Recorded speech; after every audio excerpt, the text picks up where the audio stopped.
Welcome everyone. Today we are going to dive into the world of genetic algorithms. We will explore how these powerful tools use the principles of nature to solve complex problems in machine learning.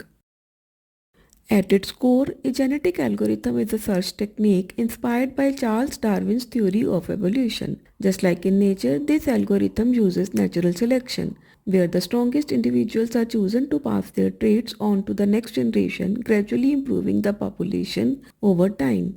Before we get into the details, let us look at the big picture. Every genetic algorithm follows a specific cycle. We start by creating a population, evaluate how well they perform, and keep refining them through selection and reproduction until we find the best possible solution.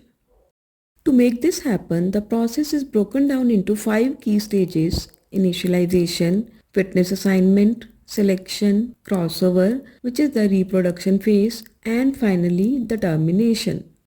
It all begins with the initial population. Think of this as a starting group of random solutions. We call each individual solution a chromosome, and these are made up of genes, which are usually just represented as strings of zeros and ones. As you can see here, we have a group labeled A through D. Each row is a chromosome and every single bit within that row is a gene. Together they represent our starting field of candidates. Once we have our population, we need to know who is performing best. We use a fitness function to give each individual a score. This score is crucial because it tells us which chromosomes are most likely to be chosen for creating the next generation. Now that we know the fitness levels, the goal is to pick the parents. There are a few ways to do this, such as roulette wheel selection, where we pick based on probability, tournament selection, where they compete, or rank-based selection, where we choose based on their standing. This is where the magic happens. In the crossover phase, two parent chromosomes swap their genetic information to create brand new offspring. We pick a random point in the gene string, and the parents trade everything beyond that point to produce new, hopefully better solutions. Here is a visual of that exchange. Notice how the genes from parent A and parent B are mixed together at the crossover point to create the new offspring that will join our population.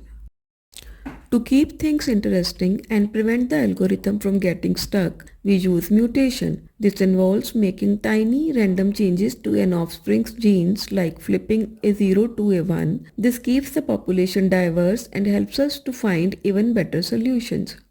While flipping bits is the most common method, there are other ways to mutate genes, such as Gaussian mutation or swap mutation, where we exchange the positions of two genes entirely. So when do we stop? The algorithm finishes when the population converges. This means the new offsprings are not really getting any better than their parents, signaling that we have found our optimal solution.